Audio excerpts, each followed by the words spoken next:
ನನ್ಗೆ ಪುಸ್ತಕ ಓದೋರು ಅಂದ್ರೆ ತುಂಬಾ ಇಷ್ಟ. ಮುಂಚೆ ಕಾಲೇಜ್ ದಿನಗಳಲ್ಲಾಗಿದ್ರೆ ಈ ಪುಸ್ತಕನ ಒಂದ್ ವಾರದಲ್ಲಿ ಮುಗಿಸ್ಬಿಡ್ತಿದ್ದೆ. ಆದ್ರೆ ಇವತ್ತು ವರ್ಕ್ ಪ್ರೆಷರ್ ಮಧ್ಯದಲ್ಲಿ ಒಂದು ತಿಂಗಳು ಕೊಟ್ರು ಬಹುಶಃ ಮುಗಿಸ್ಲಿಕ್ಕೆ ಆಗೋದಿಲ್ಲ. ಆದ್ರೆ ಓದೋದ್ ತುಂಬಾ ಇಷ್ಟ. ಈ ತರ ನೀವು ಪೇಚಾಡ್ತಾ ಇದ್ದೀರಾ. ಸೊ ಈ ಫಾಸ್ಟ್ ಮೂವಿಂಗ್ ವರ್ಲ್ಡ್ ನಲ್ಲಿ ನಮ್ಮ ಎಲ್ಲ ಕೆಲಸದ ಜಂಜಾಟಗಳ ಮಧ್ಯೆ ನಾವು ಪುಸ್ತಕ ಓದ್ಬೇಕು ಅಂದ್ರೆ ಏನ್ ಮಾಡ್ಬೇಕು? ನಾವು ಅದಕ್ಕೊಂದು ಸ್ಮಾರ್ಟ್ ಸೊಲ್ಯೂಷನ್ ತಗೊಂಡ್ ಬಂದಿದೀವಿ. ಏನದು ಸ್ಮಾರ್ಟ್ ಸೊಲ್ಯೂಷನ್? ಇವತ್ತಿನ ಇನ್ಫೋರ್ಟ್ ಹೊರಡಿನಲ್ಲಿ ಮಾಹಿತಿ ಇದೆ. ಇನ್ಫೋರ್ಟ್ ಹೊರಡ್ ಕಂಟೆಂಟ್ ಇಷ್ಟ ಆದ್ರೆ ಲೈಕ್, ಶೇರ್ ಅಂಡ್ ಸಬ್ಸ್ಕ್ರೈಬ್ ಮಾಡಿ. ವೆಲ್ಕಮ್ ಟು ಇನ್ಫೋರ್ಟ್ ಹೊರಡಿ. ಇವತ್ತು ನಮ್ ಜೊತೆ ಇದ್ದಾರೆ ಧ್ವನಿಧಾರೆ ಮೀಡಿಯಾ ಹೌಸ್ ಅಂದ ಜ್ಯೋತಿ ಪ್ರಶಾಂತ್ ಅವರು. Welcome to my show. ನಮಸ್ತೆ, thank you so much. Jyothi, ನಾವು ಆಡಿಯನ್ಸಿಗೆ ಹೇಳ್ತಾ ಇದ್ವಿ, ನನಗೆ ಓದೋ ಅಭ್ಯಾಸ ಇತ್ತು, ಹವ್ಯಾಸ ಇತ್ತು, ಓದೋದಕ್ಕೆ ಪ್ರೀತಿ ಇತ್ತು. ಬಟ್ ಸ್ಕೂಲಿಂದ ಕಾಲೇಜಿಂದ ಒಂದು ಪ್ರೊಫೆಷನಲ್ ಕೋರ್ಸು, ಆಮೇಲೆ ಪ್ರೊಫೆಷನ್, ಫ್ಯಾಮಿಲಿ ಎಲ್ಲದ್ರ ಮಧ್ಯೆ ಎಲ್ಲೋ ಓದುಗಳಾದ ನನ್ನ ಪಡ್ಕೊಂಡ್ಬಿಟ್ಟಿದೀನಿ. ಅಲ್ಲ, ಇದಕ್ ಒಂದು ಸ್ಮಾರ್ಟ್ ಸೊಲ್ಯೂಷನ್ ತಗೊಂಡ್ ಬಂದಿದ್ದೀನಿ ಅಂತ. ಸೊ ಏನದು ಸ್ಮಾರ್ಟ್ ಸೊಲ್ಯೂಷನ್? ಈ ಸ್ಮಾರ್ಟ್ ಸೊಲ್ಯೂಷನ್ ಬಗ್ಗೆ ಹೊಸದಾಗಿ ಹೇಳೋದೇನಿಲ್ಲ. ತುಂಬಾ ಜನಕ್ಕೆ ಆಲ್ರೆಡಿ ಗೊತ್ತಿದೆ ಆಡಿಯೋ ಬುಕ್ಸ್ ಅನ್ನೋದು ಎಷ್ಟು ಒಂದು ಹೊಸ ಎರಾನ ಕ್ರಿಯೇಟ್ ಮಾಡಿದೆ ಅಂತ. ಟೆಕ್ನಾಲಜಿಗೆ ನಾವು ಇಷ್ಟೊಂದು ಒಗ್ಕೊಂಡಿರೋಂತವ್ರು ಈ ಬುಕ್ಸ್ ಮತ್ತೆ ಆಡಿಯೋ ಬುಕ್ಸ್ ಅಂದಿದ್ ಕೂಡ್ಲೆ ಇಲ್ಲ ನಂಗೆ ಪುಸ್ತಕ ಕೈಯಲ್ಲೇ ಇರಬೇಕು ಅಂತ ಹೇಳೋರ್ ಸಂಖ್ಯೆ ಜಾಸ್ತಿ ಇದೆ. ಅಷ್ಟ್ರ ಮಧ್ಯದಲ್ಲೂ ಕೂಡ ಆಡಿಯೋದಲ್ಲಿರೋ ಅಡ್ವಾಂಟೇಜಸ್ ನಾವು ಯೋಚನೆ ಮಾಡಿದ್ರೆ ತುಂಬಾ ಜನ ಇದಕ್ಕೆ ಮಾರು ಹೋಗ್ತಾ ಇದಾರೆ ಅನ್ನೋದು ಸುಳ್ಳಲ್ಲ. ಫಾರ್ ಎಕ್ಸಾಂಪಲ್, ಯೂಟ್ಯೂಬ್ ನಲ್ಲಿ ಎಷ್ಟೊಂದ್ ಜನ ಸಬ್ಸ್ಕ್ರಿಪ್ಷನ್ ತಗೊಂಡು ಅದನ್ನ ಬರೀ ಆಡಿಯೋ ಕೇಳಿಸ್ಕೊಳ್ತಾರೆ, ವಿಡಿಯೋ ನೋಡೋದೇ ಇಲ್ಲ. ಮಲ್ಟಿಪಲ್ ಎಕ್ಸಾಂಪಲ್ಸ್ ಆತರ. ಸಿನಿಮಾಗಳನ್ನ ಬರೀ ಆಡಿಯೋ ಕೇಳಿಸ್ಕೊಳ್ತಾರೆ, ವಿಡಿಯೋ ನೋಡಕ್ ಹೋಗಲ್ಲ. ಮತ್ತೆ ಯಾರಿಗೂ ತೊಂದರೆ ಕೊಡ್ತೀರಾ, ನಾನು ರಾತ್ರಿ 12 ಆಗ್ಲಿ 1 ಆಗ್ಲಿ ನನ್ ಪಾಡಕ್ ನಾನು ಏನೋ ಓದ್ಕೊಳ್ಬೇಕು ಮಾಡ್ಬೇಕು ಅಂದ್ರೆ ಲೈಟ್ ಇಲ್ದಿರಾ, ಯಾರಿಗೂ ತೊಂದರೆ ಕೊಡ್ದಿರಾ ನನ್ನಷ್ಟಕ್ಕೆ ನಾನು ಆಡಿಯೋ ಕೇಳ್ಬೋದು. ಹೋಗ್ಲೇ ನನಗ್ ಮರ್ಕೋಬೇಕು, please why don't you switch off the light ಅನ್ನೋರು ಇರ್ತಾರೆ, ಫ್ಯಾಮಿಲಿ ಮೆಂಬರ್. ಸೊ ಅಂತವ್ರಿ ನಾನು ಓದ್ತೀನಿ, ನೀನ್ ಕೇಳಿಸ್ಕೊನವಲ್ಲ, ಇನ್ನೊಂದು ಹೆಡ್ಫೋನ್ ಕೊಡ್ತೀನಿ, ನೀರು ಕೇಳಿಸ್ಕೊ ಅನ್ಬಹುದಪ್ಪ. ಸಿಂಪಲ್ ಆಗಿದೆ ಲೈಫ್. ಸೊ ಇದ್ರ ಜೊತೆಗೆ ಈ ಬುಕ್ಸ್ ನ ಕೂಡ ನಾನು ಅಷ್ಟೇ ಇಷ್ಟಪಡ್ತೀನಿ. ಯಾಕಂದ್ರೆ ಎಷ್ಟೋ ಸಾವಿರ ಪುಸ್ತಕಗಳನ್ನ ನಿಮ್ ಮೊಬೈಲ್ ಡಿವೈಸ್ ನಲ್ಲಿ ನೀವು ಕ್ಯಾರಿ ಮಾಡ್ಬೋದು. ಹೌದಾ, ನೀವ್ ಈ ತರ ಒಂದು ಲೈಬ್ರರಿ ತೆಗೆದಿಟ್ಕೋಬೇಕಾಗತ್ತೆ for book. Exactly. At the same time ಒಂದ್ಸತಿ ಒಂದ್ ಬುಕ್ ಪ್ರಿಂಟ್ ಆಗಿದೆ ಅಂದ್ರೆ 1000 ಕಾಪಿ, 2000 ಕಾಪಿ, ಪ್ರಾಬಬ್ಲಿ 10,000, 1,00,000 ಕಾಪಿ ಆದ್ಮೇಲೆ ಅದು ಖಾಲಿ ಆದ್ರೆ. ಆದ್ರೆ ಆಡಿಯೋ ಬುಕ್ ಇಟ್ ನೆವರ್ ಖಾಲಿ. ಅಂದ್ರೆ ನಿಮ್ಗೆ ಸಿಗಲ್ಲ ನಾಳೆ ಅನ್ನೋ ಭಯ ಇಲ್ಲ. ಯಾಕಂದ್ರೆ ರೆಪ್ಲಿಕೇಟ್ ಆಗ್ತಾ ಹೋಗುತ್ತೆ. 10 ಜನ ಇದ್ರೆ 10 ಜನದ ಹತ್ರ ಒಂದೊಂದು ಕಾಪಿ ಕ್ರಿಯೇಟ್ ಆಗಿರುತ್ತೆ ಹೊರತು ಅದು ಕಳೆದೋಯ್ತು, ಮಿಸ್ ಆಗೋಯ್ತು ಅನ್ನೋ ಭಯ ಇಲ್ಲ. ನಾವೆಲ್ಲ ಕ್ರಿಯೇಟ್ ಮಾಡೋ ಎಷ್ಟು ಆಡಿಯೋ ಬುಕ್ಸ್ ಮಲ್ಟಿಪಲ್ ಪ್ಲಾಟ್ಫಾರ್ಮ್ಸ್ ಅಲ್ಲಿ ಹಾಕೋದ್ರ ಜೊತೆಗೆ ಒಂದು ಯೂನಿವರ್ಸಲ್ ಪ್ಲಾಟ್ಫಾರ್ಮ್ ಇದೆ ಫಾರ್ ದ ಹೋಲ್ ವರ್ಲ್ಡ್. ಅದೇ ಓವರ್ ಡ್ರೈವ್ ಅಂತ ಕರೀತಾರೆ. ಜಸ್ಟ್ ಇಮ್ಯಾಜಿನ್, ನೀವ್ ಇವತ್ತು ಒಂದು 20ನೇ ವರ್ಷದಲ್ಲಿ ನೀವು ಯಾವ್ದೋ ಒಂದು ಪುಸ್ತಕ ಬರ್ತಿದ್ದೀರಾ, ನೀವು 50ನೇ ವರ್ಷದಲ್ಲಿ ನಿಮಗೆ ಬೇಕು ಅಂದ್ರೆ ಕಾಪಿ ಸಿಗೋದು ತುಂಬಾ ಕಷ್ಟ. ಒಂದ್ಸತಿ ಅದು ಡಿಜಿಟೈಸ್ ಆಗಿ ಓವರ್ ಡ್ರೈವ್ ಅಲ್ಲಿ ಸೇವ್ ಆಗಿದೆ ಅಂದ್ರೆ ನಿಮ್ ಮೊಮ್ಮಕ್ಕಳು ಕೂಡ ಅದನ್ನ ಹುಡುಕಿ ತಗೊಳ್ತವ್ರು. ಸಿ ಅಲ್ವಾ, ದೂರ ಅಲ್ವಾ, ಅಮೇಜಿಂಗ್ ಅಂತ ಅನ್ಸತ್ತೆ. ಯಾಕಂದ್ರೆ ಈಗ ಟೆಕ್ನಾಲಜಿ ಅಷ್ಟರ ಮಟ್ಟಕ್ಕೆ ಬಂದಿದೆ. ಈಗ ನಮ್ಮ ಕರ್ನಾಟಕದಲ್ಲಿ ಅಥವಾ ನಮ್ಮ ಭಾರತದಲ್ಲಿ ಮೊದಲನೇ ಸಿನಿಮಾದು ಪ್ರಿಂಟ್ ಇದೆಯಾ ನಮ್ಮ ಹತ್ರ ಅಂದ್ರೆ ಇಲ್ಲ. They have lost it. ಈಗ ರೀಕ್ರಿಯೇಟ್ ಮಾಡ್ಬೇಕು ಅಂತಂದ್ರೆ ಬಿಟ್ಸ್ ಅಂಡ್ ಪೀಸಸ್ ಅಲ್ಲಿ ಸಿಗ್ತಾ ಇರೋದನ್ನ ಸ್ಟಿಚ್ ಮಾಡಿ ನೋಡ್ತಾ ಇದೀವಿ. It is not the complete cinema. ನಮ್ದು ಸತಿ ಸುಲೋಚನ ನಮ್ಮ ಹತ್ರ ಪ್ರಿಂಟ್ ಇಲ್ಲ, ಒರಿಜಿನಲ್ ಪ್ರಿಂಟ್ ನಮ್ಮ ಹತ್ರ ಇಲ್ಲ. Just imagine, the first book ಅದಿಲ್ಲ ನಮ್ಮ ಹತ್ರ. ಬಟ್ ಇವಾಗ ನೀವು ತೀರ್ಮಾನ ಮಾಡಿದ್ರೆ ಪ್ರತಿಯೊಂದು ಪುಸ್ತಕನೂ ಡಿಜಿಟೈಸ್ ಮಾಡ್ತೀವಿ ಅಂತ, ಯಾವುದೇ ಕಾಲಘಟ್ಟಕ್ಕೂ ಅದು ಸಿಗುತ್ತೆ ಅನ್ನೋದ್ರೆ ವೈ ನಾಟ್? ಟೆಕ್ನಾಲಜಿ ಇರೋದೇನೆ ನಮ್ ಬಳಕೆಗೋಸ್ಕರ. ನಿಮ್ಮ ಥ್ರೆಟ್ ಅನ್ಕೊಳ್ಳೋ ಅಗತ್ಯ ಇಲ್ಲ ಅಂತ ನನ್ಗನ್ಸುತ್ತೆ. പക്ഷെ ಇದೊಂದು ಪ್ರಶ್ನೆ, ಬಿಕಾಸ್ ಯು ಟೋಲ್ಡ್ ಅಲ್ವಾ, ನಿಮ್ ಯಾವುದೇ ಎರಾಗೋಳು ನಿಮ್ಗೊಂದು ಪುಸ್ತಕ ಅವೈಲಬಲ್ ಇರತ್ತೆ. ಇವತ್ತು ನನ್ಗನ್ಸದ್ ನಾನೇನೋ ಒಂದು ಪುಸ್ತಕ ಬರ್ದಿರ್ತೀನಿ, ಅಥವಾ ಇವಾಗ ನಾವು ಆಕ್ಚುಲಿ ಓದ್ತಾ ಇರೋದೆಲ್ಲ ಒಂದ್ 30, 40, 50 ವರ್ಷದ ಹಿಂದಿನ ಪುಸ್ತಕಗಳು ಕೂಡ ಇನ್ನೂ ಪ್ರಚಾಲಿತಿಯಲ್ಲಿ ಇದೆ. ಸೊ ಆವತ್ತಿನ ಕಾಲಮಟ್ಟದಲ್ಲಿ ಅವತ್ತಿನ ಲೈಫ್ ಸ್ಟೈಲ್ಗೆ ಹೊಂದುವಂತಹ ಕಥೆಗಳು, ಕಾದಂಬರಿಗಳು ಬಂದಿದ್ವು. ಇವಾಗ ನಾವ್ ಯಾಕೆ ಓದ್ಬೇಕು ಅದನ್ನ? ನಮ್ ಲೈಫ್ ಸ್ಟೈಲ್ ಚೇಂಜ್ ಆಗಿದೆ, ನಮ್ ಸಿಚುವೇಶನ್ ಮಾಡ್ತಿ. ಎಕ್ಸಾಕ್ಟ್ಲಿ. ಬಹಳ ಜನ ಈ ಪ್ರಶ್ನೆ ನನ್ನ ಕೇಳಿದ್ದಾರೆ. ನಂದು ಒಂದು ಸಿದ್ಧಾಂತ ಇದೆ, ನಾವೆಲ್ಲ ಕೇಳ್ತಾನೆ ಬೆಳೆದಿದ್ದೀರಲ್ಲ, ದೇಶ ಸುತ್ತು ಕೋಶ ಓದು ಅಂತ. ಯಾಕೆ ದೇಶನ ಸುತ್ತಬೇಕು ಅಥವಾ ಯಾಕೆ ಕೋಶನ ಓದ್ಬೇಕು? ಕೋಶ ಅಂತಂದ್ರೆ ಯಾವ್ದೋ ವೇದ ಗ್ರಂಥಗಳು, ರಾಮಾಯಣ ಮಹಾಭಾರತ ಮಾತ್ರ ಅಲ್ಲ, ಎಲ್ಲ ತರದ ಪುಸ್ತಕಗಳು ಅನ್ಕೊಳ್ಳೋಣ. ಸೊ ಈ ತರ ಇರ್ಬೇಕಾದ್ರೆ ಯಾಕೆ ಓದ್ಬೇಕು ಅಂತ ನನಗನ್ಸತ್ತೆ ಅಂದ್ರೆ, ನೀವು ದೇಶ ಯಾಕೆ ಸುತ್ತೀರಾ? ಒಂದೊಂದು ದೇಶ ಒಂದೊಂದು ಟೈಮ್ ತಾನೇನು. ಜಸ್ಟ್ ಇಮ್ಯಾಜಿನ್, ನೀವು ರೀಲ್ಸ್ ಅಲ್ಲಿ ನೋಡ್ತೀರಾ, you can't imagine Japan is 2050 ಅಂತ. ಯಾಕೆಂದ್ರೆ ಅವ್ರು ಟೆಕ್ನಾಲಜಿನಲ್ಲಿ ಅಷ್ಟು ವರ್ಷ ನಮ್ಗಿಂತ ಮುಂದೆ ಇದ್ದಾರೆ. ನಾವ್ ಆ ಕಾಲಮಾನನ ಭಾರತದಲ್ಲಿ ನೋಡ್ಬೇಕು ಅಂದ್ರೆ ಅಷ್ಟು ವರ್ಷ ಬದುಕಿರ್ತೀವ ಗೊತ್ತಿಲ್ಲ. ಸೊ ನಿಮಗಿರುವಂತಹ ಟೈಮ್ ಲೈನ್ ಅಲ್ಲಿ ನೀವು ಬೇರೆ ಬೇರೆ ದೇಶನ ವಿಸಿಟ್ ಮಾಡಿದಾಗ, ನೀವು ಇಥಿಯೋಪಿಯಾಗ ಹೋದ್ರೆ ನಮ್ ದೇಶ 500 ವರ್ಷದ ಹೇಗಿತ್ತು ಹಿಂದೆ ಅಂತ ಇಥಿಯೋಪಿಯಾಗ ಹೋದ್ರೆ ಗೊತ್ತಾಗತ್ತೆ. ಇನ್ನೊಂದು 300 ವರ್ಷ ಆದ್ಮೇಲೆ ಇಂಡಿಯಾ ಹೇಗಿರುತ್ತೆ ಅಂತ ಗೊತ್ತಾಗ್ತದೆ. ಜಪಾನ್ ನ ವಿಸಿಟ್ ಮಾಡಿ, ಚೈನಾನ ವಿಸಿಟ್ ಮಾಡಿ, ಆರ್ ಎನಿ ನಾರ್ದರ್ನ್ ಕಂಟ್ರೀಸ್. ತುಂಬಾ ಬೇರೆ ಬೇರೆ ದೇಶಗಳು ಬೇರೆ ಬೇರೆ ವಿಚಾರಗಳಲ್ಲಿ ಡೆವಲಪ್ಮೆಂಟ್ ತೋರಿಸಿರತ್ತೆ. ಎಲ್ಲವೂ ಎಲ್ಲಾ ದೇಶನ ಕ್ಯಾಪ್ಚರ್ ಮಾಡಿರಲ್ಲ. ಆ ಕಾರಣಕ್ಕೆ ನೀವು ಬೇರೆ ಬೇರೆ ದೇಶನ ಸುತ್ತಬೇಕು. ಕೋಶನೂ ಅಷ್ಟೇನೆ. ಈಗ 50 ವರ್ಷದ ಹಿಂದೆ 5 ರೂಪಾಯಿ 10 ರೂಪಾಯಿಗೆ ಮನೆ ಬಾಡಿಗೆ ಸಿಗ್ತಾ ಇತ್ತು ಅನ್ನೋದನ್ನ ಇಮ್ಯಾಜಿನ್ ಕೂಡ ಮಾಡಕ್ಕಾಗಲ್ಲ. ಮುಂದೆ ನಾವಿರುವಂತ ಮನೆಗೆನೆ ನಾವು 1 ಲಕ್ಷ ಬಾಡಿಗೆ ಕೊಡ್ತೀವಿ ಅನ್ನೋದನ್ನ ಇಮ್ಯಾಜಿನ್ ಮಾಡಕ್ಕಾಗಲ್ಲ. ಸೊ ಆಯಾ ಸಾಮಾಜಿಕ ಕಾಲಘಟ್ಟದಲ್ಲಿ ಏನೇನೆಲ್ಲ ನಡೀತಿದೆ ಅನ್ನೋದನ್ನ ಕಾದಂಬರಿಗಳ ಮೂಲಕ ನಮಗೆ ಜನ ತಲುಪಿಸಿರ್ತಾರೆ. ನೀವ್ ಆ ಎರಾದನ್ನ ಲಿವ್ ಮಾಡ್ಬೇಕು ಅಂದ್ರೆ ಇರೋದ್ 2 ಆಪ್ಷನ್. ಒಂದು ಪುಸ್ತಕ ಓದಿ ಅನ್ಭವಿಸ್ಬೇಕು, ದೇಶ ಸುತ್ತಿದ್ರೆ ನೀವು ದೇಶಕ್ಕೆ ಹೋದ್ರು ಬಹುಶಃ ಏನು ಉಳಿದಿರಲ್ಲ. ಅಂತದ್ ಬಂದ್ಬಿಟ್ಟಿದೀವಿ ನಾವು. ಬಟ್ ಅಟ್ ಲೀಸ್ಟ್ ಬುಕ್ಸ್ ನಮ್ಗೆ ಬೇರೆ ಬೇರೆ ಕಾಲಘಟ್ಟನ ಇದೇ ಜಾಗದಲ್ಲಿ ಕುಕ್ಕೊಂಡು ಎಲ್ಲವೆಲ್ಲ ಅನುಭವಿಸೋದಿಕ್ಕೆ ಸಾಧ್ಯತೆ ಮಾಡ್ಕೊಳ್ಳುತ್ತೆ. ಸೊ ಅದಕ್ಕಾಗಿ ನೀವು ಪುಸ್ತಕಗಳನ್ನ ಓದ್ಬೇಕು. ಸೊ ಓದೋದ್ ಬಿಟ್ಟು ನಾನು ಆಡಿಯೋ ಪುಸ್ತಕ ಯಾಕೆ ಕೇಳಿಸ್ಬೇಕು? ತುಂಬಾ ಜನರ ಪ್ರಶ್ನೆ ಇದು. ಪುಸ್ತಕ ಪ್ರಿಂಟ್ ಮಾಡೋರ್ಗೆ ನಾಳೆ ಕೆಲಸ ಇರಲ್ಲ, ಆಡಿಯೋ ಬುಕ್ಸ್ ಎಲ್ಲ ಬಂದ್ಬಿಟ್ರೆ ಅನ್ನೋರು ಕೂಡ ಇದ್ದಾರೆ. ನನ್ನ ಹತ್ರ ಒಂದು 3000 ಪುಸ್ತಕಗಳಿದೆ. ನಾನು ಅಷ್ಟು ಪುಸ್ತಕಗಳನ್ನ ಓದಿದ್ದೀನಿ. ಒಂದು 500-600 ಪುಸ್ತಕಗಳಷ್ಟು ಆಡಿಯೋ ಬುಕ್ ಮಾಡಿದೀನಿ. ಆಡಿಯೋ ಬುಕ್ ಮಾಡ್ಬೇಕು ಅನ್ನೋ ಕಾರಣ ಪುಸ್ತಕ ತಗೊಂಡಿದ್ದೀನಿ ಅಂತಲ್ಲ. ಜಸ್ಟ್ ಇಮ್ಯಾಜಿನ್, ನಾನಲ್ಲಿ 1/3 ಮಾತ್ರನೇ ಆಡಿಯೋ ಮಾಡಕ್ಕಾಗಿರೋದು. ಸೊ ನನ್ನ ಹತ್ರ ಎಲ್ಲಾ ಪುಸ್ತಕನೂ ಓದಿದ್ದೀನಿ ಅಂದ್ರೆ ನಾನು ಪ್ರಿಂಟ್ ಪುಸ್ತಕಕ್ಕೂ ಅಷ್ಟೇ ಮಹತ್ವ ಕೊಡ್ತೀನಿ. ಆಡಿಯೋ ಯಾಕೆ ಅಂತ ಕೇಳಿದ್ರೆ, ಎಷ್ಟೋ ಪುಸ್ತಕಗಳಲ್ಲಿರೋ ವಿಚಾರ ನಮ್ಗೆ ಪೂರ್ತಿಯಾಗಿ ದಕ್ಕೋದಿಲ್ಲ. ಯಾರೋ ಇಬ್ರು ಮಾತಾಡ್ತಿದ್ದಾರೆ ಅಂದಾಗ ನಮಗಿರುವಂತಹ ಕ್ಯೂರಿಯಾಸಿಟಿ, ಯಾಕೆ ನಾವು ಬಸ್ ಸ್ಟ್ಯಾಂಡ್ ಕೂತು ಸುಮ್ಮನೆ ನಿಂತ್ಕೊಂಡಿದ್ರು ಬೇರೆ ಯಾರನ್ನ ಮಾತನೋ ಕೇಳಿಸ್ಕೊಳ್ತೀವಿ. ನಮಗೆ ಇಂಟ್ರೆಸ್ಟ್ ಅಂತ ಅಲ್ಲ, ಇನ್ನು ಬೇಕೋ ಬೇಡವೋ ನಿಮ್ ಮನಸ್ಸು ಆ ಕಡೆ ಎಳೆಯತ್ತೆ. ಸೊ ಒಂದು ಪುಸ್ತಕನ ಧ್ವನಿಯಲ್ಲಿ ದಾಟ್ಸೋದು ತುಂಬಾ ಸುಲಭ, ಅದು ತುಂಬಾ ಈಸಿ ಮೀಡಿಯಂ ಕೂಡ. ಬೇರೆ ಜನಕ್ಕೆ ಓದ್ಬೇಕು ಅಂತ ಆಸಕ್ತಿ ಇದ್ರೂ ಭಾಷೆ ಬರಲ್ಲ, ಅಥವಾ ಇಂಗ್ಲಿಷ್ ಮೀಡಿಯಂ ನಲ್ಲಿ ಓದಿರ್ತಾರೆ, ಸರಾಗವಾಗಿ ಓದುವಂತ ಶಕ್ತಿ ಇರೋದಿಲ್ಲ. ಅಂತವ್ರಿಗೆಲ್ಲ ಇದು ತುಂಬಾ ಅಡ್ವಾಂಟೇಜ್. ಅಂಡ್ ಮೋರ್ ಓವರ್, ನೀವು ಯಾವ್ದಾದ್ರು ಆಡಿಯೋ ಪುಸ್ತಕನ ನೋಡಿದಾಗ ಅದಕ್ಕೊಂದು ಭಾವನೆನ ಹಚ್ಚಿ ಜೊತೆಲಿ ಅಂಟಿಸಿ ಅದನ್ನ ಕನ್ವೆ ಮಾಡಿರ್ತಾರೆ. ಕರೆಕ್ಟ್. ಸೊ ಈಗ ನಾನ್ ಪುಸ್ತಕನ ಅವನೋ ಇವನೋ ಅದು ಇದು ಅಂತ ಓದೋದಕ್ಕಿಂತ ಅವ್ರದ್ದು ಏನೋ ಒಂದು ಡೈಲೆಕ್ಟ್ ನಲ್ಲಿ ಒಂದ್ ಭಾವನೆಯಿಂದ ಏನ್ ಬರುತ್ತಲ್ಲ, ಅದ್ ನಮ್ಗೆ ಇಷ್ಟ ಆಗತ್ತೆ. ಸೊ ಯಾರದ್ದೋ ನಾವು ಸಿನಿಮಾ ನೋಡಿದಾಗ ನನ್ಗೆ ಇವ್ರು ಡೈಲಾಗ್ ಡೆಲಿವರಿ ಮಾಡೋ ರೀತಿ ಇಷ್ಟ ಆಗತ್ತೆ, ಇವರ ಧ್ವನಿ ಇಷ್ಟ ಆಗತ್ತೆ ಅಂತ ಹೇಳ್ತೀವಿ. And more over, majority of the times ನೀವು ಯಾವ್ದೋ ಒಂದು ಆಡಿಯೋ ಪುಸ್ತಕ ಹೊರಗ್ ತರ್ತಾ ಇದ್ದಾರೆ ಅಂತ ಆಯ್ತು ಅಂದ್ರೆ ಅಲ್ಲಿನ ವಾಯ್ಸ್ ಓವರ್ ಆರ್ಟಿಸ್ಟ್ ನ ವಾಯ್ಸ್ ಗೆ ಒಂದ್ ಮಹತ್ವ ಇರುತ್ತೆ. ಸುಮ್ನೆ ಯಾರನ್ನೋ ನಾವು ನೀವ್ ಬಂದ್ ಇದಕ್ ವಾಯ್ಸ್ ಕೊಟ್ಬಿಡಿ ಅಂತ ಹೇಳೋದಿಕ್ ಆಗಂದಿರ್ತಾರೆ. ಅವ್ರ ವಾಯ್ಸಿಗೆ ಅದು. ಆಮೇಲೆ ಆಸ್ ಮೀಡಿಯಾ ಹೌಸ್ ನಿಮ್ಗೆ ಈ ವಾಯ್ಸ್ ಇವ್ರಿಗೆ ಸೂಟ್ ಆಗತ್ತಾ, ಇವ್ರ ಏಜ್ ಸೂಟ್ ಆಗತ್ತಾ, ಇವ್ರ ಮೆಚುರಿಟಿಗ್ ಎಲ್ಲದ್ರ ಚಿಂತನೆ ಇರುತ್ತೆ. So we actually understand that person. ಈಗ ಎಷ್ಟೋ ಐ ಮೀನ್ ನನ್ನ ಪರ್ಸನಲ್ ಎಕ್ಸ್ಪೀರಿಯನ್ಸ್ ಮಾತಾಡ್ಬೇಕು ಅಂತ ಅನ್ಸತ್ತೆ. ಈಗ ರವಿ ಬೆಳಗೆರೆ ಅವರ ಎಷ್ಟೋ ಪುಸ್ತಕಗಳು ಆಡಿಯೋ ಪುಸ್ತಕ ಆಗಿದೆ. ನಾವೇ ಮಾಡಿದ್ವಿ. I am personally great fan of his voice. Non orator ಅಂದ ತಕ್ಷಣ ನಾನ್ ಆರ್ಜೆ ಆಗೋಕ್ ಮುಂಚೆಯಿಂದಾನು ನನ್ಗೆ ಒರೇಷನ್ ಅಂತ ಆದಾಗ ನಂಗೆ ಅವ್ರ ಧ್ವನಿ ಕೇಳತ್ತೆ. ಇವತ್ತಿಗೂ ನನ್ ಕಿವಿಲ್ ಗುಂದನ್ಸುತ್ತೆ. ಯಾರೋ ಮಾಡಿದ್ದಾರೆ, ಬೇರೆ ಯಾರದ್ದೋ ವಾಯ್ಸ್ ಇದೆ. ಬಟ್ ಈ ಕ್ಷಣಕ್ಕೂ ನನಗೆ ಬೇರೆ ಯಾರದ್ದೋ ವಾಯ್ಸ್ ಕೇಳಿಸ್ಕೊಂಡ್ರು ಕೂಡ ನನ್ನ ಕಿವಿನಲ್ಲಿ ನನ್ನ ಮೆದುಳು ಗ್ರಹಿಸೋದು ಅದು ನನಗೆ ರವಿ ಬೆಳಗೆರೆ ಅವ್ರ ಧ್ವನಿನಲ್ಲೇ ಹೋಗ್ತಾ ಇದೆ ಅಂತ. So that is the interest, that is the love you will have for of your books. Exact. ನಾವ್ ಇದು ಪುಸ್ತಕಗಳನ್ನ ಓದಬಾರ್ದು ಅನ್ನೋ ಮೆಸೇಜ್ ನ ತಗೊಂಡ್ ಬರ್ತಾ ಇಲ್ಲ ನಾವಿಲ್ಲಿ. ಆಡಿಯೋ ಪುಸ್ತಕಗಳನ್ನ ಯಾಕೆ ಪ್ರಮೋಟ್ ಮಾಡ್ತಾ ಇದೀವಿ ಅಂತಂದ್ರೆ, ಮೊದಲನೇದು, all of us R leading a busy life. ಈಗ ನಾವ್ ಗಾಡಿ ಓಡಿಸ್ಕೊಂಡು ಹೋಗ್ತಾ ಇದೀವೋ ಅಥವಾ ಮನೆಯಲ್ಲಿ ಏನೋ ಕೆಲಸ ಮಾಡ್ಕೊಡ್ತಾ ಇದೀವೋ, ಒಂದು ರೇಡಿಯೋ ಆನ್ ಮಾಡಿ ಇಟ್ಕೊಳ್ಳೋದು, ಎಂಟರ್ಟೈನ್ಮೆಂಟ್ ಗೋಸ್ಕರ ಹಾಡುಗಳನ್ನ ಕೇಳುವಂತ ಅಭ್ಯಾಸ almost majority of us have. ಅಂಗಡಿಗಳಲ್ಲಿ ಆರಾಮಾಗಿ ಆನ್ ಮಾಡ್ಬಿಡ್ಬೋದು, ನೀವು ಕಾರ್ ಓಡಿಸ್ಬಾಗ ಹಾಕೊಂಡ್ ಬಿಡ್ಬೋದು, ಅಥವಾ ನಿಮ್ ಮನೆ ಏನೋ ಕ್ಲೀನ್ ಮಾಡ್ತಾ ಇದ್ದೀರಾ, ಇನ್ನೇನೋ ಕೆಲಸ Kuki the best time. So ನೀವ್ ಕೇಳಿಸ್ಕೋಬಹುದು. ಆ ಅರ್ಧ ಗಂಟೆಯಿಂದ 40 ನಿಮಿಷ ಅಥವಾ 1 ಗಂಟೆ ನೀವೇನ್ ನಿಮಗೋಸ್ಕರ ಸ್ಪೆಂಡ್ ಮಾಡ್ಕೋತೀರಾ, ಅದರಲ್ಲಿ ನೀವು ಆಡಿಯೋ ಪುಸ್ತಕಗಳ ಎಪಿಸೋಡ್ಗಳನ್ನ ಕೇಳಿಸ್ಕೊಳಕ್ ಸಾಧ್ಯ ಆಯ್ತು ಅಂದ್ರೆ ಈ ಪುಸ್ತಕ ಓದಿದಂತಹ ಎಕ್ಸ್ಪೀರಿಯನ್ಸ್ ಕೂಡ ನಿಮ್ಗೆ hand in hand. I M a multi tasking person. Same. So ಕಷ್ಟ ಆಗತ್ ನಮ್ಗೆ ಪುಸ್ತಕಕ್ಕೋಸ್ಕರ ಸ್ವಲ್ಪ ಟೈಮ್ ತೆಗ್ದಿಡೋದು. ನಮ್ಮ ಜೀವನದ ಎಲ್ಲಾ ಕೆಲಸಗಳನ್ನ ಮುಗಿಸಿ ಅದಕ್ಕೋಸ್ಕರ ಟೈಮ್ ತೆಗ್ದಿಡ್ಬೇಕು ಅಂದ್ರೆ ಬಹುಶಃ ಪುಸ್ತಕ ಓದೋ ಅಭ್ಯಾಸ ಹೊಟ್ಟೆ ಹೋಗುತ್ತೆ, ಅದ್ರ ಬಗ್ಗೆ ತಿಳ್ಕೊಳ್ಳೋ ಅಭ್ಯಾಸನೂ ಹೊಟ್ಟೆ ಹೋಗ್ಬೋದು. ಆದರೆ if you start listening to books, ಬಹುಶಃ ನಾವು ಮಿಸ್ ಮಾಡಿದಂತ ಎಲ್ಲ ಪುಸ್ತಕಗಳನ್ನ ಅರ್ಥೈಸ್ಕೊಳ್ಳುವಂತ ತಾರೆ. ನನಗೆ ನೀವು ಹೇಳಿದ್ದು ತುಂಬಾ ಇಷ್ಟ ಆಯ್ತು. ಅಟ್ ದ ಸೇಮ್ ಟೈಮ್ ನನಗೆ ಸುಮಾರು ಜನ ಏನ್ ಹೇಳ್ತಾರೆ ಅಂದ್ರೆ, ಪುಸ್ತಕ ಓದ್ಬೇಕಾದ್ರೆ ನನ್ ಗಮನ ಪೂರ್ತಿ ಪುಸ್ತಕದ ಮೇಲೆ ಇರತ್ತೆ, ನನ್ ಕಾನ್ಸಂಟ್ರೇಷನ್ ಇರುತ್ತೆ. ಆಡಿಯೋ ಕೇಳಿಸ್ಕೊಳ್ತಿರ್ಬೇಕಾದ್ರೆ ಯಾವ್ದೋ ವಿಷಯ ಬಂದಾಗ ಅದಕ್ಕೆ ಬೇರೇನೋ ಟ್ರಿಗರ್ ಆಗಿ ನಾನು ಏನೋ ಯೋಚನೆ ಮಾಡ್ತಾ ಕೂತ್ಬಿಡ್ತೀನಿ.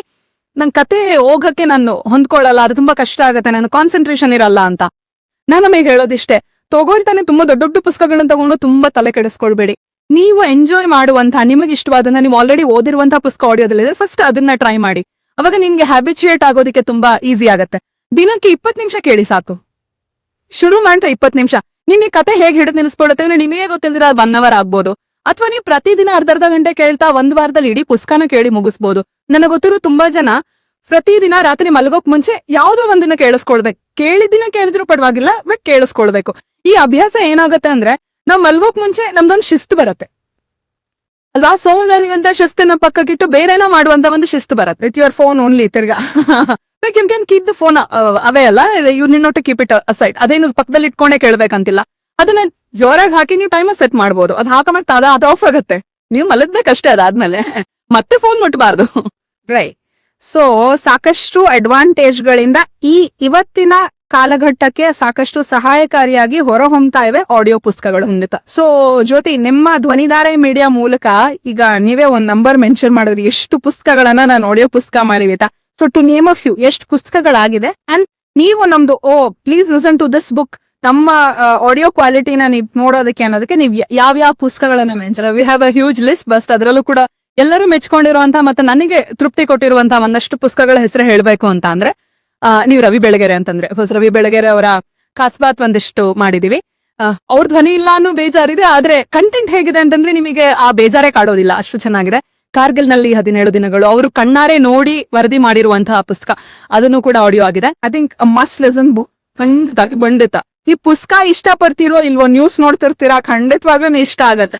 It is very relevant for today's time ಅಂತ ಹೇಳ್ಬಹುದು. ಯುದ್ಧಗಳಲ್ಲಿ ಏನೇನ್ ನಡಿಬಹುದು ಅನ್ನೋದ್ರ ಒಂದ್ ಸಣ್ಣ ಚಿತ್ರಣ ನಿಮ್ಗೆ. ಹೌದು. ಮತ್ತೆ ನೀ ಹಿಂಗ ನೋಡಬೇಡ ನನ್ನ, ಅದು ಒಂಥರ ನಾನ್ ಕಾಲೇಜ್ ಹೋಗ್ಬೇಕಾದ್ರೆ that was my most favourite book. ಹೇಳಿ ಹೋಗೋ ಕಾರಣ, ನೀ ಹಿಂಗ ನೋಡಬೇಡ ನನ್ನ, ಮಾಂಡೋವಿ, ಇದೆಲ್ಲ ಪದೇ ಪದೇ ಓದಂತಹ ಪುಸ್ತಕಗಳು. ಅದನ್ನ ಆಡಿಯೋ ಮಾಡಿದೀವಿ. ಗಾಡ್ ಫಾದರ್, ಯಾರಿಗೆ ಇಷ್ಟ ಇಲ್ಲ ಗಾಡ್ ಫಾದರ್, ಅದು ಕೂಡ ಆಡಿಯೋ ಆಗಿದೆ. ರವಿ ಬೆಳಗ್ಗೆ ಹೇಳೋದು ಇನ್ನೊಂದಿಷ್ಟದೆ ಮಾಂಡೋವಿ, ಅದು ಎಲ್ಲ ಮಾಡಿದೀವಿ. ಅದ್ರ ಜೊತೆಗೆ ತುಂಬಾ ದಿಗ್ಗಜರು ಅಂತ ಹುಡುಕಿ ಹೇಳೋದಾದ್ರೆ SL ಭೈರಪ್ಪ ಅವರ ವಂಶವೃಕ್ಷ ಆಡಿಯೋ ಪುಸ್ತಕ ಮಾಡಿದೀವಿ. ಅದು ಸಿಕ್ಕಾಪಟ್ಟೆ ದೊಡ್ಡ ಪುಸ್ತಕ. ಅದು ಮಲ್ಟಿ ಕ್ಯಾರೆಕ್ಟರ್ಸ್ ಅಂದ್ರೆ ಮಲ್ಟಿಪಲ್ ವಾಯ್ಸ್ ಗಳನ್ನ ಯೂಸ್ ಮಾಡಿ ವಿತ್ ಮ್ಯೂಸಿಕ್ ಅಂಡ್ ಇಫೆಕ್ಟ್ ಹಾಕಿ ಎಲ್ಲವೂ ಕೂಡ. ಈ ಆಡಿಯೋದ ವಿಷಯಗಳನ್ನ ಕೇಳಿಸ್ಕೊಂಡ್ರೆ ಹೇಗೆ ಇರುತ್ತೆ ಅಂದ್ರೆ ನೀವು ಕಣ್ಮುಚ್ಕೊಂಡು ಯಾವ್ದೋ ಸಿನಿಮಾ ನೋಡ್ದಂಗೆ. ಖಂಡಿತವಾಗ್ಲೂ ಆ ಮ್ಯೂಸಿಕ್ ಎಫೆಕ್ಟ್ಸ್ ಎಲ್ಲವೂ ಬರುತ್ತೆ. So you will start enjoying listening to book. So SL Bhyrappa ಅವರದ್ದು ವಂಶವೃಕ್ಷ ಆಗಿದೆ. ಮತ್ತೆ ಕುವೆಂಪು ಅವರದ್ದು ಕಾಂಗರು ಹೆಗ್ಗಡತಿ ಮಾಡಿದೀವಿ. ತೇಜಸ್ವಿ ಅವರ ಸುಮಾರು ಪುಸ್ತಕಗಳಾಗಿದೆ. ಅದರಲ್ಲಿ ನಮ್ಗೆ ತುಂಬಾ ಇಷ್ಟವಾಗಿದ್ದು ಅಂದ್ರೆ ಜಿಮ್ ಕಾರ್ಬೆಟ್ ಅವರ ಕಥೆಗಳನ್ನ ಕನ್ನಡಕ್ಕೆ ತಂದಿದ್ದಾರೆ. ಎಷ್ಟು ಅದ್ಭುತವಾಗಿ ತಂದಿದ್ದಾರೆ ಅಂದ್ರೆ ಅದನ್ನ ನೀವು ಕೇಳ್ತಾ ಇದ್ರೆ ನೀವೇ ಬೇಟೆಗೆ ಹೋಗಿದ್ದೀರಾ ಅನ್ನೋ ರೇಂಜ್ಗೆ ಅದು ತುಂಬಾ ಅದ್ಭುತವಾಗಿ ಬಂದಿದೆ. ಹಾಗೆ ಹೊಸಬರು ಪುಸ್ತಕಗಳನ್ನು ಕೂಡ ನಾವು ಮಾಡಿದೀವಿ. ರಮೇಶ್ ಶೆಟ್ಟಿಗಾರ್ ಮಂಜೇಶ್ವರ ಅವ್ರದ್ದು ಹಾಂಟೆಡ್ ಹೊಸ ಮನೆ ಇರಬಹುದು. ತಾಳಿಕೋಟೆಯ ಕದನದಲ್ಲಿ ನೀವು ಹಾಂಟೆಡ್ ಹೊಸ ಮನೇನ ರಾತ್ರಿ ಹೊತ್ತು ಕೇಳಿಸ್ಕೊಳಕ್ ಸಾಧ್ಯ ಇಲ್ಲ ಆಕ್ಚುಲಿ ಹೇಳ್ಬೇಕು ಅಂದ್ರೆ. ಯಾಕೆಂದ್ರೆ ಅಕಸ್ಮಾತ್ ನೀವು ಒಂದ್ ಕೋಣೆನಲ್ಲಿ ಲೈಟ್ ಆರಿಸ್ಕೊಂಡು ಒಬ್ರೆ ಸೀಟ್ ಕೇಳಿಸ್ಕೊಲ್ಲ ಇದೀರಾ ಅಂದ್ರೆ ನಿಮ್ಗೆ ಅಕ್ಕಪಕ್ಕದಲ್ಲಿ ಯಾರೋ ಇದ್ದೀರ ಫೀಲಿಂಗ್ ಏನಿಲ್ಲ ಅಂದ್ರೆ ಒಂದ್ ಬೆಕ್ಕಂದು ಬರುತ್ತೆ. ಸೊ ಆಕ್ಚುಲಿ ನಾನು ಹಾಂಟೆಡ್ ಹೊಸ ಮನೆ ಕೇಳಿಸ್ಕೊಂಡಿದ್ ಹೋಗ್ತಿರಲ್ಲ, ನನಗೆ ಬೆಕ್ ನೋಡಿದ್ರೆ ಮುನೆ ಇಟ್ ಇಸ್ ಅ ಫೀಲ್ ನಿಮ್ಗೆ ಆ ಕಥೆ ಮೂಡಿಸುವಂಥದ್ದು ಸೌಂಡ್ ಎಫೆಕ್ಟ್ ಆಗಿದ್ದಾರೆ. ಮತ್ತೊಂದು ಸೈಕಲಾಜಿಕಲ್ ಥ್ರಿಲ್ಲರ್ ತಾಳಿಕೋಟೆಯ ಕದನದಲ್ಲಿ, ಅದು ಅದ್ಭುತವಾಗಿರುವಂತ ಪುಸ್ತಕ. ಮತ್ತೆ ಗುರುಪಾದ ಬೇಲೂರ್ ಅವ್ರದ್ದು ಮಿಂಚಿನ ಬಳ್ಳಿ ಮತ್ತೆ ದೇವರ ಕಾಡು ಅಂತ ಇದೆ. ಮಿಂಚಿನ ಬಳ್ಳಿ ಅನ್ನೋದು ಎಷ್ಟು ಟೆಕ್ನಾಲಜಿಕಲಿ ಡ್ರಿವನ್ ಸ್ಟೋರಿ ಅಂತ ಅಂದ್ರೆ ನಿಮ್ಗೆ ಓದ್ತಾ ಅನ್ಸುತ್ತೆ ಈ ತರದ್ದು ಯಾವ್ದೋ ಪ್ರಪಂಚದ ಮೂಲನಲ್ಲಿ ಈಗ್ಲೂ ಆಗ್ತಿರ್ಬಹುದಲ್ವಾ, ಆ ಭಯ ಕೂಡ ನಮಗೆ ಕಾಡುತ್ತೆ. ಅಟ್ ದ ಸೇಮ್ ಟೈಮ್ ನಮ್ಮೊಂದು ಅವೇರ್ನೆಸ್ ಕೂಡ ಮೂಡುತ್ತೆ. ತುಂಬಾ ಅದ್ಭುತವಾಗಿರುವಂತಹ ಕತೆ. ಅದು ತುಂಬಾ ಪುಟಾಣಿ. ನಾನ್ ಹೇಳ್ತಿರೋ ಎಲ್ಲಾ ಪುಸ್ತಕಗಳು ಅಂದ್ರೆ ಭೈರಪ್ಪ ಮತ್ತೆ ತೇಜಸ್ವಿ ಅಂತ ಪುಸ್ತಕಗಳನ್ನ, ದೊಡ್ಡ ಪುಸ್ತಕಗಳನ್ನ ಬಿಟ್ರೆ ಮಿಕ್ಕಿದಲ್ವ ನಿಮ್ಗೆ ಒಂದ್ 6 ರಿಂದ 8 ಅವರಲ್ಲಿ ಮುಗ್ದೋಗುವಂತಹ ಕಥೆಗಳು. ಸರಿ 3 ದಿನದಲ್ಲಿ ಮುಗಿಸ್ಕೊಂಡ್ರು ಒಂದ್ ವಾರದಲ್ಲಿ ಹೌದು. ಮತ್ತೆ ನಮ್ಗೆ ತುಂಬಾ ಭರವಸೆ ಕೊಟ್ಟಂತ ಅಂದ್ರೆ ಆಡಿಯೋ ಬುಕ್ ಮಾಡೋ ವಿಚಾರದಲ್ಲಿ, ಜೊತೆಗೆ ವಾಯ್ಸ್ ಓವರ್ ಆರ್ಟಿಸ್ಟ್ ಗಳಾಗಿ ನಮ್ಗೊಂದು ಧೈರ್ಯ ಕೊಟ್ಟಂತ, ನಮ್ಗೆ ನಾವು ಮಾಡಬಲ್ಲೆವು ಅಂತ ಅನ್ಸಂತ ಪುಸ್ತಕ ಅಂತಂದ್ರೆ ಹಿರಣ್ಯ ಗರ್ಭ. ಅದರಲ್ಲಿ ಎಷ್ಟು ಜನ ಇದ್ದಾರೆ ಅಂತಂದ್ರೆ ಒಂದು 30 ಜನ. ಅಷ್ಟು ದೊಡ್ಡ ಈ ವರ್ಷ ನೀವು ಹೆಗಟ್ಟಿಗೋ ಅಷ್ಟೇ. ಪುಸ್ತಕ ಓದೋದಕ್ಕಿಂತ ಜಾಸ್ತಿ ಥ್ರಿಲ್ ನಿಮ್ಗೆ ಆಡಿಯೋ ಪುಸ್ತಕ ಕೇಳಿಸೋಣಕ್ ಸಿಗತ್ತೆ. Because of the effects, music sound effects ಇರುವಂತಹ ಕೆಪಾಸಿಟಿ ಅದು. ನೀವ್ ಯಾವ್ದಾದ್ರು ವಿಚಾರನ ಯಾರಿಗಾದ್ರೂ ಹೇಳ್ಬೇಕು ಅಂತಂದ್ರೆ ಬ್ಯಾಕ್ ಗ್ರೌಂಡ್ ಎಲ್ಲ ಮ್ಯೂಸಿಕ್ ಬರ್ಬೇಕು, ಜೊತೆಗೆ ಆ ಭಾವನೆ ಏನಿದೆಯೋ ಅದನ್ನೇ ಅದು ಕೆರಳಿಸ್ಬೇಕಲ್ವಾ. ನಿಮ್ಗೆ ಸ್ಯಾಡ್ ಇರ್ಬೇಕಾದ್ರೆ ನೀವು ಫನಿ ಮ್ಯೂಸಿಕ್ ಹಾಕಿದ್ರೆ ಅದು ಸಿಂಕ್ ಆಗಲ್ಲ. ನೀನ್ ಹೇಳ್ತಾರೋ ವಿಚಾರಕ್ಕೂ ನೀವು ಅಂದ್ಕೊಳ್ಬೇಕಾಗಿರೋದಕ್ಕೂ ತಪ್ಪಾಗತ್ತೆ. ಅದೇ ಪೂರ್ತಿ ಸೆಂಟೆನ್ಸ್ ಮುಗಿದ್ಮೇಲೆ ಎಂದು ಬಿಕ್ಕಿ ಅತ್ತನು ಅಂತ ಅಲ್ಲಿ ಬರ್ದಿರ್ತಾರೆ, ಬಟ್ ನಾವು ಬಿಕ್ಕಿ ಅತ್ತಿ ಓದಿರಲ್ಲ ಅದನ್ನ. ಆ ತರದ ಭಾಷೆಗಳಾಗೋ ಸಾಧ್ಯತೆ ಇದೆ. ಸೊ ಅದನ್ನೆಲ್ಲ ತುಂಬಾ ಕೇರ್ಫುಲ್ ಆಗಿ ನಾವು ಮೊದ್ಲೇ ಟ್ರೈನ್ ಮಾಡಿ ಇತರದವ್ರು ಇದು ತಾನೇ ಮಾಡ್ಬೇಕು ಅಂತ ತುಂಬಾ ಶ್ರಮ ಆಗತ್ತೆ. ಒಂದು ಆಡಿಯೋ ಪುಸ್ತಕ ರೆಡಿ ಆಗೋದಕ್ಕೆ ಮಿನಿಮಮ್ 1 ತಿಂಗಳು ಬೇಕು. ಇಟ್ ಇಸ್ ನಾಟ್ ಒಂದು ಆಡಿಯೋ ಪುಸ್ತಕ ರೆಡಿ ಆಗಬೇಕು ಅಂದ್ರೆ ನೀವು ಅದ್ರ ಹಿಂದೆ ನಡೆಸುವಂತ ತಯಾರಿಗಳೇನಿದೆ and what is the effort that does ಅಂಟು.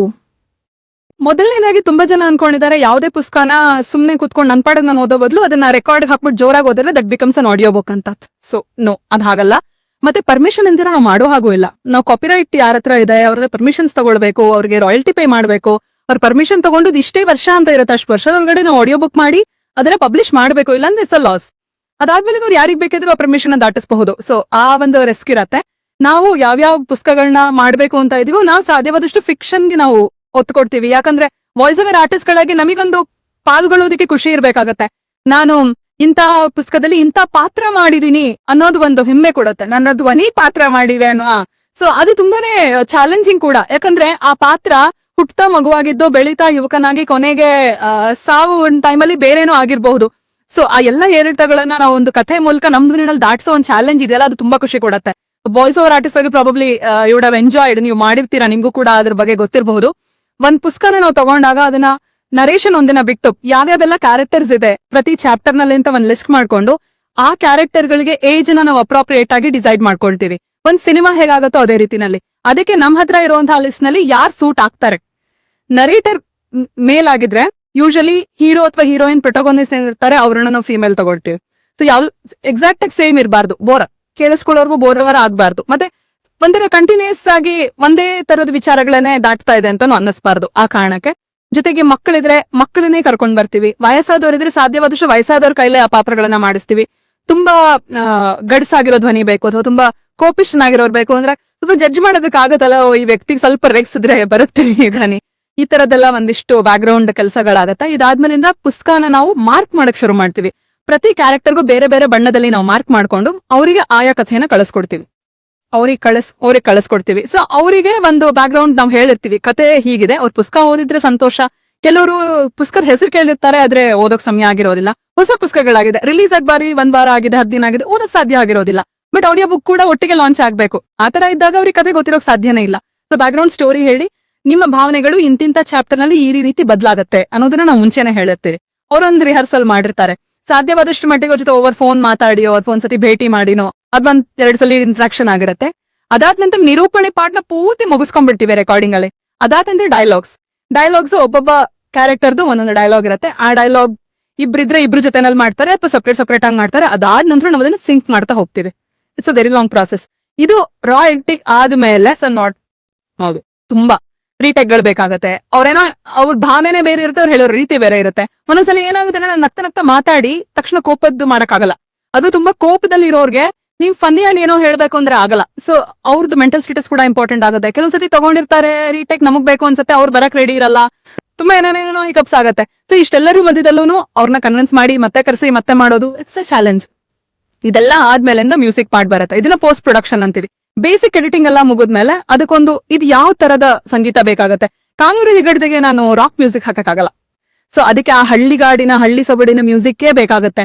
ಮತ್ತೆ ಆ ಕಾಲದಲ್ಲಿ ಮಲ್ನಾಡಲ್ಲಿ ಏನೇನು ಅಗ್ನೇಯ ಬೇಕಾಗತ್ತೆ, ತುಂಬಾ ಪುನಃ ಬೇಕಾಗತ್ತೆ. ಹೋಗ್ತಾ ನಿನಗದು ಬಂದ್ಬಿಡುತ್ತೆ ಅಂತ ನನ್ಗೆ ಅನ್ಸುತ್ತೆ. Because that is how you imagine. Because ನೀವು ಪುಸ್ತಕಗಳನ್ನ ಓದ್ಬೇಕಾದ್ರೆ ನಾವ್ ಇಮ್ಯಾಜಿನ್ ಮಾಡ್ಕೋದಿರೋದು. ಅವರೊಂದು ಏನೋ ಒಂದು ಸೀನ್ ನ ಎಕ್ಸ್ಪ್ಲೇನ್ ಮಾಡ್ತಾ ಇದಾರೆ. ನಾವು ಒಂದು ಹೀರೋ ಕ್ಯಾರೆಕ್ಟರ್ನ ಹೀರೋಯಿನ್ ಕ್ಯಾರೆಕ್ಟರ್ನ ನಾನು ಉಷಾ ನವರತ್ನ ರಾಮ್ ಅವರ ಹೊಂಬಿಸಿಲು ಕಾದಂಬರಿ ಓದದ್ ಮೇಲ್ ನನಗೆ ಗೊತ್ತಾಯ್ತು ಅದು ಸಿನಿಮಾ ಆಗಿದೆ ಅಂತ. ಅಲ್ಲಿವರೆಗೂ ಐ ಹ್ಯಾಡ್ ನೋ ಕ್ಲೂ ಅದೇ ಸಿನಿಮಾದು ಕಥೆ ಅಂತ. ನಾನ್ ಇಮ್ಯಾಜಿನ್ ಮಾಡ್ಕೊಂಡಿದ್ದ ಕ್ಯಾರೆಕ್ಟರ್ಸ್ ಬೇರೆ, ಬಟ್ ಆಮೇಲೆ ನಾನು ಸಿನಿಮಾ ನೋಡಿದಾಗ ಅದೇ ನೋ ಐ ಮೀನ್ ನನ್ಗಿನ್ನೂ ಒಂದು ಸೀನ್ ನೆನಪಿದೆ. ಏನು ಆಕೆ ಹಸಿರು ಸೀರೆ ಉಟ್ಕೊಂಡಿದ್ದಾಳೆ, she is looking so beautiful ಅಂತ ಒಂದು ಸೀನ್ ನಲ್ಲಿ ನರೇಟ್ ಮಾಡ್ತಾ ಇರ್ತಾರೆ. ನನ್ನ ಇಮ್ಯಾಜಿನ್ ಅಲ್ಲಿ ಇದ್ದಿದ್ದು ಹಸಿರು ಸೀರೆ ಬೇರೆ, ಜೊತೆ saw it on art. But still that is how you imagine. ನಿಮ್ಮ ಕಲ್ಪನೆಯಲ್ಲಿ ಹೇಗೆ ಮೂಡುವನೆ ಒಬ್ಬ ನಿರ್ದೇಶಕನ ಕಣ್ಣಲ್ಲಿ ಎವ್ರಿಬಡಿ ಬಿಕಮ್ಸ್ ಅ ಡೈರೆಕ್ಟರ್ ಏನೋ when they start reading books. And ಇನ್ನೂ ಒಂದು ನಾ ಹೇಳಬೇಕು ಅಂದ್ರೆ ವೈ ರೀಡ್ ಬುಕ್ಸ್. ನಾವ್ ಇವಾಗ ಹಿಂದಿನ ಕಾಲಕ್ಕೆ ಬಹುಶಃ ವಿಚಾರಗಳನ್ನ ತಿಳ್ಕೊಳ್ಳೋದಕ್ಕೆ ಇದ್ದಂತ ಒಂದೇ ಒಂದು ಸೋರ್ಸ್ ಅಂದ್ರೆ ಇಟ್ ಇಸ್ ರೀಡಿಂಗ್. ಇವಾಗ we have expanded our self, ನಮ್ಗೆ ಬೇರೆ ಬೇರೆ ಸೋರ್ಸ್ ಇದೆ. ಆದರೆ why should we get back to books ಅಂದ್ರೆ ನಿಮ್ಮಲ್ಲಿ ಕ್ರಿಯೇಟಿವಿಟಿನ ಎನ್ಹಾನ್ಸ್ ಮಾಡಿ. ಹೌದು, even scientifically it is been proven. ನೀವ್ ಎಷ್ಟು ಓದಿ ನಿಮ್ಮನ್ನ ನೀವು ಕಲ್ಪನೆಯನ್ನ ಜಾಸ್ತಿ ಮಾಡ್ಕೋತಿರೋ. And even story, listening to story. ಇವಾಗ ನಮ್ ಕಾಲಕ್ಕೆ ಅಥವಾ ನಮ್ಮ ಹಿಂದಿನ ತಲೆಮಾರಲ್ಲಿ ಏನಾಗ್ತಾ ಇತ್ತು, ಅಜ್ಜಿ ತಾತಂದ್ರು ಕುತ್ಕೊಳ್ಳೋರು, ರಾತ್ರಿ ಟಿವಿ ಇರ್ತಿರ್ಲಿಲ್ಲ, ಊಟ ಬಡಿಸ್ತಾ ಕತೆ ಹೇಳೋರು, ಇಲ್ಲ ಚಂದಮಾಮನ್ ತೋರಿಸ್ತಾ ಕತೆ ಹೇಳೋರು. ನಿದ್ದೆ ಮಾಡಕ್ ಮುಂಚೆ that was a source of entertainment. ಆಮೇಲೆ ಮಕ್ಕಳನ್ನ ಹಿಡಿದು ಇಟ್ಕೊಳಕ್ಕೆ, ಅವ್ರ ಆನ್ ದ ಮಾರಲ್ ವ್ಯಾಲ್ಯೂಸ್ ಕೊಡೋದಕ್ಕೆ that was the only thing, it was the thing. ಅದನ್ನ ಮಾಡ್ತಾ ಮಾಡ್ತಾ ಏನಾಗ್ತಿತ್ತು, ಇಮ್ಯಾಜಿನೇಷನ್ ಜಾಸ್ತಿ ಆಗ್ತಾ ಇತ್ತು. ಈಗ ಒಂದ್ಸಲ ನಾವ್ ಎಲ್ಲವನ್ನು ವಿಜುವಲ್ ಮೀಡಿಯಾಗೆ ತಗೊಂಡ್ ಬಂದ್ ಇಳಿಸ್ಬಿಟ್ಟಿದೀವಿ, ಕಾರ್ಟೂನ್ಗಳ ಮೂಲಕನೋ ಅಥವಾ ಕ್ಯಾರೆಕ್ಟರ್ಗಳ ಮೂಲಕನೋ ಎಲ್ಲಾನು. It is everything is available. So ನಿಮ್ ಇಮ್ಯಾಜಿನೇಷನ್ ಗೆ ರೂಮ್ ಇಲ್ಲ ಅಂತ ಅನ್ಸತ್ತೆ. So please stop being visual. ಅಂದ್ರೆ ನಿಮ್ಮ ಕಣ್ಮುಚ್ಚಿ ನೀವು ಒಳಗಿನ ಕಣ್ಣಿನಿಂದ ನೋಡಕ್ ಸ್ಟಾರ್ಟ್ ಮಾಡಿದ್ರೆ ಬಹುಶಃ it is even going spiritually, it is even evolving as an individual. Audio books help you to evolve in various other ways. We should select good books. ಆ ಬುಕ್ ಸೆಲೆಕ್ಷನ್ ಹೇಗೆ ನಮ್ಮ ಚಾನೆಲ್ ಅವಾಗ ನೋಡ್ತಾರೆ, ನಾನು ಒಳ್ಳೊಳ್ಳೆ ಪುಸ್ತಕಗಳನ್ನ ತಗೊಂಡ್ ಬರ್ತಾ ಇದ್ದೇನೆ. ಬಹುಶಃ ಅಂದ್ರೆ ನೀವು ಇದೇ ಪುಸ್ತಕ ಓದಿ ಅಂತ ನಾವ್ ಹೇಳಲ್ಲ, ಬಟ್ ಈ ಪುಸ್ತಕದಲ್ಲಿ ಈ ರೀತಿಯ ಅಂಶಗಳಿದೆ, ಸೊ ನಿಮಗೆ ಈ ಅಂಶಗಳ ಜೊತೆ ಕನೆಕ್ಷನ್ ಇತ್ತು ಅಂದ್ರೆ ಗೋ ಫಾರ್ ದಿಸ್ ಬುಕ್ ಅಂತ ಹೇಳ್ಬೋದು. ಈಗ ನಾವ್ ಯಾವ್ದಂದ್ರೆ ಒಂದ್ 10 ಪುಸ್ತಕದಲ್ಲಿ ನಿಮ್ಗೆ 4 ಪುಸ್ತಕ ಇಷ್ಟ ಆದ್ರೆ ಅದ್ರಲ್ಲಿ 2 ನೀವು ಓದ್ಬಹುದು. ಸೊ ಅಡ್ವಾಂಟೇಜ್ ಅಂತಂದ್ರೆ ಇದು ತುಂಬಾ ಕಮ್ಮಿ ಟೈಮ್ ನಲ್ಲಿ ದೊಡ್ಡ ದೊಡ್ಡ ಪುಸ್ತಕಗಳನ್ನ ತುಂಬಾ ಈಸಿಯಾಗಿ ನೀವು ಕೇಳಿಸ್ಕೊಂಡು ಮುಗಿಸಬಹುದು. ನಂಗೆ ಅರ್ಥ ಆಗ್ತಿಲ್ಲ ಅಂತ ಅನ್ನೋದನ್ನ ನೀವು ಮತ್ತೆ ಮತ್ತೆ ಅದೇ ಪುಟಗಳನ್ನ ತಿರ್ವಾ ಹಾಕಿ. ಇನ್ನೊಂದು ತುಂಬಾ ಜನ ಓದುವಾಗ ಏನ್ ಮಾಡ್ತಾರೆ ಅಂದ್ರೆ ಏನೋ ಇಷ್ಟ ಆಗ್ತಿಲ್ಲ ಅಥವಾ ಅರ್ಥ ಆಗ್ತಿಲ್ಲ, ಕಷ್ಟ ಇದೆ 10 ಪೇಜ್ನ ಎಗರಿಸ್ಬಿಟ್ಟು ಮುಂದೆ ಹೋಗ್ಬಿಡೋದು. ಅಂದ್ರೆ ಅವ್ರಿಗೆ ಇಂಟ್ರೆಸ್ಟ್ ಇರೋ ಕ್ಯಾರೆಕ್ಟರ್ಸ್ ಎಲ್ಲರ ತಲೆ ಹೋಗೋದು. ಫಾರ್ ಬಿಗಿನರ್ಸ್ ಲೈಕ್ ಮೀ, ನನಗನ್ಸುತ್ತೆ ಕೆಲವು ಕವಿಗಳ ಪುಸ್ತಕಗಳನ್ನ ಕೇಳಿಸ್ಕೊಳ್ಳೋದೇ ಉತ್ತಮ. ಬಿಕಾಸ್ ಓದಿದ್ರೆ ಬಹುಶಃ ನನ್ ಕುವೆಂಪು ಅವ್ರ ಪುಸ್ತಕ ಮಲೆಗಳಲ್ಲಿ ಮದುಮಗಳು ತೆಗೆದು ನೋಡಿದ್ರೆ ಇದು ನನ್ ಭಾಷೆನ, ಇದು ಕನ್ನಡನೇನ ಅಂತ ಅನ್ಸಿದ ಕ್ಷಣಗಳಿವೆ ನಂಗೆ. I close it because I could not connect. And it's pretty huge ಅಲ್ಲ. ತುಂಬಾ ಬರೇ ದೊಡ್ಡ ಪುಸ್ತಕ ಒಂದು. ಅಂಡ್ ಭಾಷೆನೂ ಈ ಕಾಲಮಾನದಲ್ಲ. ಮತ್ತೆ ಅದು ಮಲೆನಾಡು ಭಾಷೆ ಕೂಡ, ಕನ್ನಡವೇ ಆದ್ರೂ ನಮ್ಮದಲ್ಲದ ಕನ್ನಡ ಅಥವಾ ನಮಗೆ ತುಂಬಾ ಅಭ್ಯಾಸವಿಲ್ಲದ ಕನ್ನಡ. ಜೊತೆಗೆ ಈ ತರ ಇಂಗ್ಲಿಷ್ ಬೆರಕೆ ಅಲ್ಲದೆ ಇರುವಂತಹ ಕನ್ನಡ ಆಗಿದೆ. ಅದು ಮಲೆನಾಡು ಭಾಷೆ ಆಗಿದೆ. ಅಲ್ಲಿ ಒಂದ್ ಪಾತ್ರೆ ಕೂಡ ನಾವು ಬಿಡಿಸುವಂತ ಪದ ಅವಳು ಬಳಸೋದಿಲ್ಲ. ಒಂದು ಮರಕ್ಕೆ, ಒಂದು ಗಿಡಕ್ಕೆ ಒಬ್ಬರನ್ನ ಕರೆಯೋ ರೀತಿ ಮಾಣಿ ಅಂತ ಕರೀತಾರೆ. ಇದನ್ನ ಮಾಣಿ ಅಂದ್ರೆ ಯಾರೊಬ್ಬ ಹುಡುಗನ ಹೆಸರಲ್ಲ, ಅದು ಎಲ್ಲ ಹುಡುಗರು ಕೂಡ ಮಾಣಿನೇ ಅಲ್ಲ. ಸೊ ಈ ತರದ ಕೆಲವೊಂದಿಷ್ಟು ನುವಾನ್ಸಸ್ ನಮಗೆ ಗೊತ್ತಿರೋದಿಲ್ಲ. ಕೇಳ್ತಾ ನಮ್ಗದು ಅರ್ಥ ಆಗುತ್ತೆ. ಸೊ ಆ ತರ ದೊಡ್ಡ ಪುಸ್ತಕಗಳನ್ನ ನಿಮಗ್ ಓದಕ್ ಕಷ್ಟ ಆಗತ್ತೆ ಅಂದ್ರೆ ಪ್ಲೀಸ್ ಲಿಸನ್ ಟು ಬುಕ್ಸ್. ಅದು ನಿಮ್ಗೆ ಜಾಸ್ತಿ ಆಪ್ಯಾಯ ಅನ್ಸದೆ. When you connect you do it more. Yes, ಇದಾಗಿತ್ತು ಇವತ್ತಿನ ಇನ್ಫೋಟೋ. ನೋಡಿ, ಇವತ್ತಿನ ಸಂಚಿಕೆಯಲ್ಲಿ ನಮ್ ಜೊತೆ ಇದ್ರು ಧ್ವನಿಧಾರೆ ಮೀಡಿಯಾ ಹೌಸ್ ಇಂದ ಜ್ಯೋತಿ ಪ್ರಶಾಂತ್ ಅವರು. Thank you so much for being on my show. ಇನ್ನಷ್ಟು ಸೊಪರ್ಚುನಿಟಿ, ಇನ್ನಷ್ಟು ಮತ್ತಷ್ಟು ಮಗದಷ್ಟು ಹೊಸ ಪುಸ್ತಕಗಳು ಬರ್ಲಿ. ನಮ್ಮ ಕೇಳುಗರು ಜಾಸ್ತಿ ಆಗ್ತಾ ಹೋಗಿ, ಕೇಳುಗರ ಸಂಖ್ಯೆ, ಸ್ಪೆಷಲಿ ದಿ ಯಂಗರ್ ಜನರೇಷನ್. ನಾವ್ಯಾಕೆ ಕನ್ನಡ ಪುಸ್ತಕ ಓದ್ಬೇಕು ಅನ್ನೋರಿಗೆ ಈ ತರದೊಂದು ಗೀಳು ಇಡಿಸಿದ್ರೆ ಬಹುಶಃ ಓದುವಂತಹ ಚಾಳಿ ಜಾಸ್ತಿ ಆಯ್ತು ಅಂದ್ರೆ ಬೇರೆ ಕಡೆ ಇರುವಂತಹ ಗಮನಗಳು ಕಡಿಮೆ ಆಗತ್ತೆ. And it is evolution. ಆ ಪ್ರಯತ್ನದೆಡೆಗೆ ಇದೊಂದು ಸೀರೀಸ್, ಪುಸ್ತಕಗಳ ಮೇಲಿರುವಂತಹ ಸೀರೀಸ್ ನ ತಗೊಂಡ್ ಬರ್ತಾ ಇದೀವಿ. ಸೊ ಇವತ್ತಿನ ಸರ್ಚ್ಗೆ ನಿಮ್ಗೆ ಯಾತೇನಕ್ಕೆ ಮಾಹಿತಿ ಕೊಟ್ಟಿದ್ರೆ, ಯಾವ ರೀತಿ ಸಹಾಯ ಮಾಡಿದ್ರೆ ಅಲ್ಲಿಗೆ ನಮ್ ಕೆಲಸ ಬದುಕಾಲೆ.